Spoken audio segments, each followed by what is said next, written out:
इन अरब देशों को, भाई मुझे भी कभी कभी लगता है, आप सोचते होंगे यार मुझे अरब से दिक्कत, अरब की आवाम, अरब की ज़मीन, अरब की हवा पानी से दिक्कत नहीं है भैया। अरब की जो सरकारें हैं भाई ये बड़ी गंदी हैं। देखिए यूएई यानी दुबई आपका पसंदीदा, इजिप्ट, मिस्र जो बड़ा उछल रहा था, और जॉर्डन, इन तीनों ने लगभग इजराइल के खिलाफ अभी हाल फिलहाल में सख्त बयान दिए हैं कतर के ऊपर हमला होने के बाद। लेकिन आपको बताऊं इजराइल ने क्या खुलासा किया है, और यह हकीकत है, दोनों तरफ की रिपोर्ट है। इजराइल ने कहा कि कतर पर हमले के बाद भी यूएई, इजिप्ट और जॉर्डन पूरी तरह से सिक्योरिटी कोऑर्डिनेट कर रहे हैं। एक मतलब हमारी इजराइल की सिक्योरिटी को लेकर और एक दूसरे की सिक्योरिटी को लेकर हम पूरी तरह से कोऑर्डिनेशन में हैं, लिंक में हैं, और हमारे रिश्ते बेहतरीन हैं।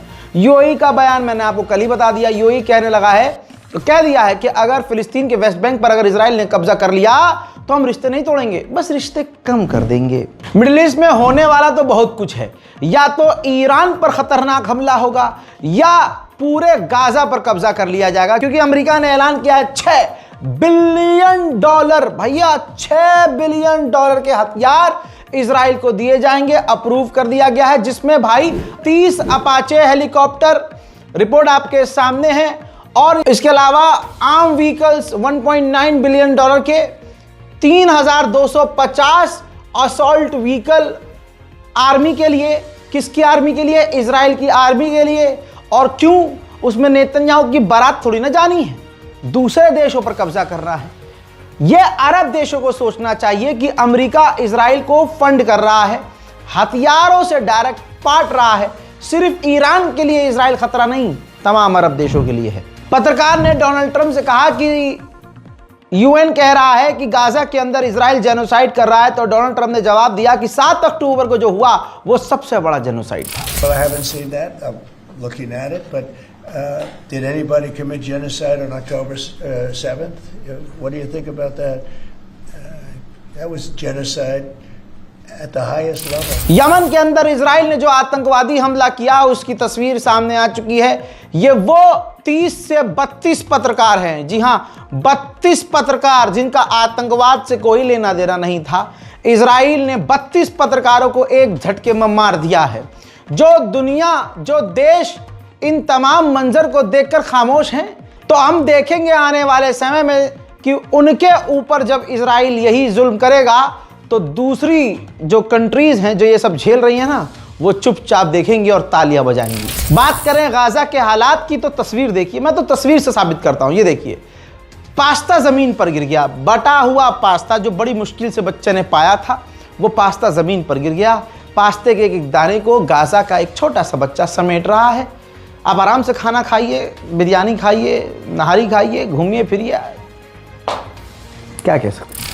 डेथ टू आईडीएफ का जो गाना जिसने गाया, जो नारा लगाया, वो सिंगर नी कैप, उस पर कनाडा ने पाबंदी लगा दी है कि वो कनाडा एंटर नहीं हो सकते।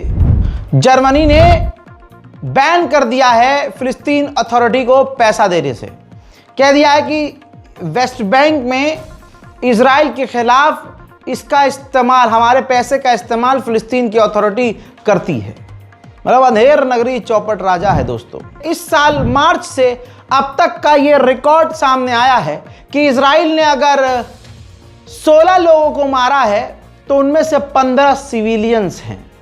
अल्लाह अकबर। ब्राजील ने ऐलान कर दिया है, ऑफिशियली लेटर जारी कर दिया है कि ब्राजील ने जो इजराइल के खिलाफ इंटरनेशनल क्रिमिनल कोर्ट में केस दर्ज किया है, हम भी इसको ज्वाइन करेंगे। ब्राजील पूरी तरह से इजराइल के खिलाफ हो चुका है। फ्रांस के राष्ट्रपति इमैनुअल मैक्रोन ने नेतन्याहू यानी इजराइल को आईना दिखाया है। कहा है कि इजराइल अपनी हरकतों से अपनी इमेज और अपनी काबिलियत को पूरी दुनिया में खो रहा है।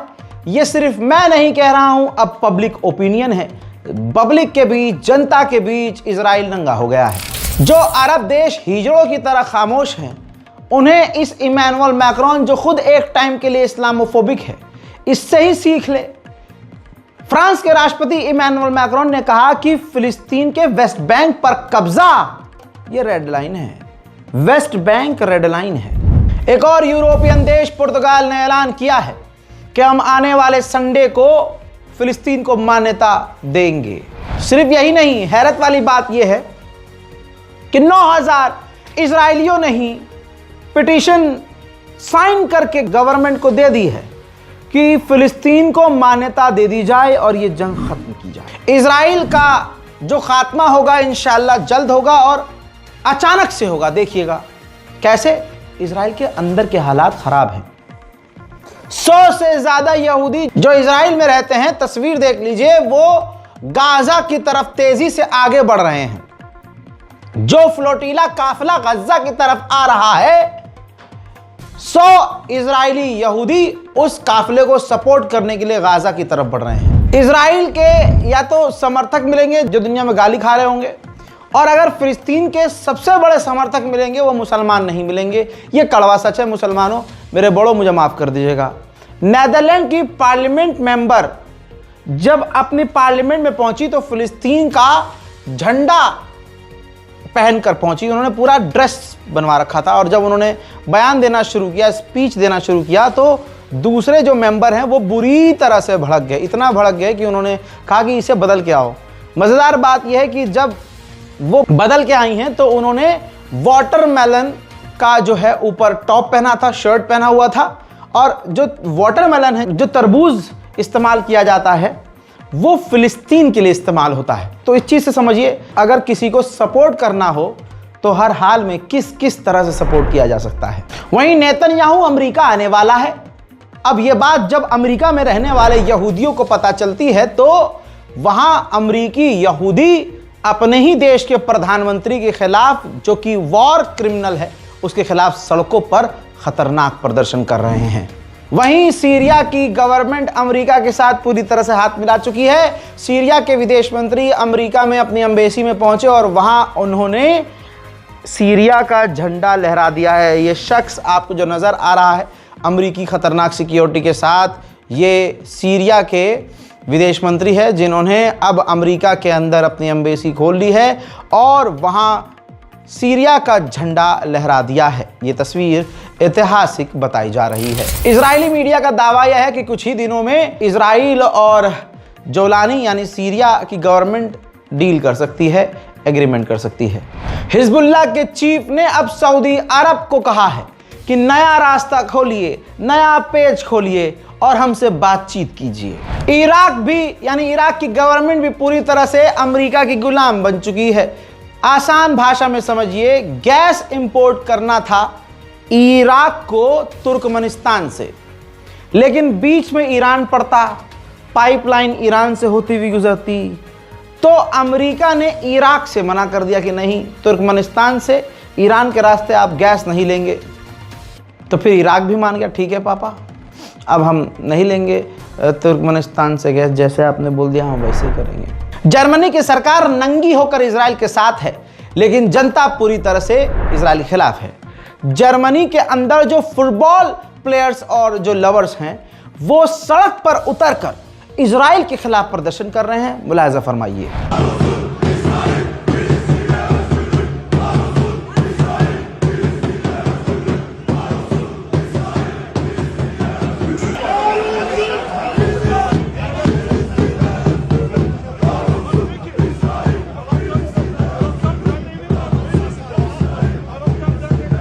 इसी तरह से अमेरिका के एयरपोर्ट पर भी इजराइल के खिलाफ अमेरिकी प्रदर्शन कर रहे हैं।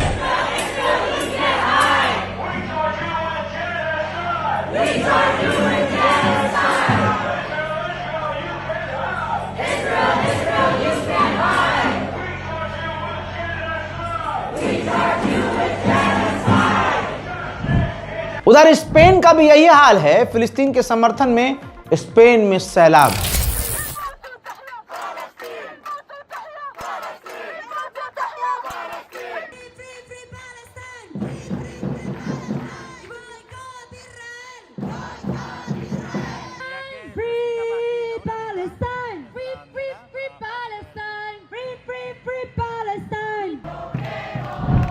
पाकिस्तान के कराची में भी आवाज फिलिस्तीन के लिए उठाई गई है।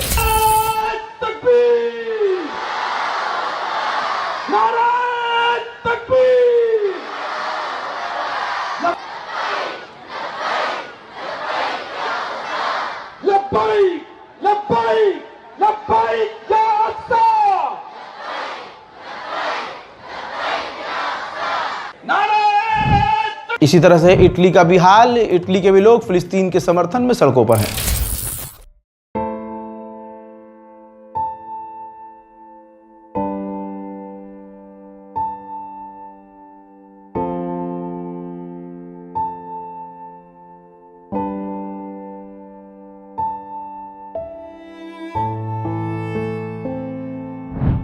ऑस्ट्रेलिया की डॉक्टर्स गज्जा के अंदर पहुंची हुई हैं। उन्होंने कहा कि यहाँ नाइटमेयर है, ये खतरनाक है, खौफनाक है। यहाँ ना बिजली है, ना पानी है, ना दवाइयाँ हैं, हालात बुरे हैं। आप खुद ही सुनिए। Here is Dr. Nada Aburob and Dr. Saya Aziz. We're two doctors from Australia. We're here in Gaza at the moment. We arrived in the middle in Al-Aqsa Hospital first, where the situation was disastrous. Where we're having kind of kids coming after a strike. With most of like let's say 70 to 80% of our patients are kids and pregnant women. And the situation was terrible, and there was no water, no food. हस्बी अल्लाह व निअमल वकील। इस barcode का इस्तेमाल करके Gaza और फिलिस्तीन की मदद के लिए आप आगे आ सकते हैं। दुआ ज़रूर कीजिएगा पूरी दुनिया में उम्मत मुस्लिमा के लिए, इंसानियत के लिए और गाज़ा और फिलिस्तीन के लिए। और आखिर में अगर मन करे तो हमारे लिए भी दुआ कर ही दीजिएगा। मुसीबतों से दो चार रहते ही हैं, कभी भी कुछ भी हो जाता है और आगे भी पता नहीं कब क्या हो जाए, तो इसलिए थोड़ा सा दुआओं में हमें याद रखेंगे तो हिम्मत मेरी भी बाकी रहेगी। जय हिंद।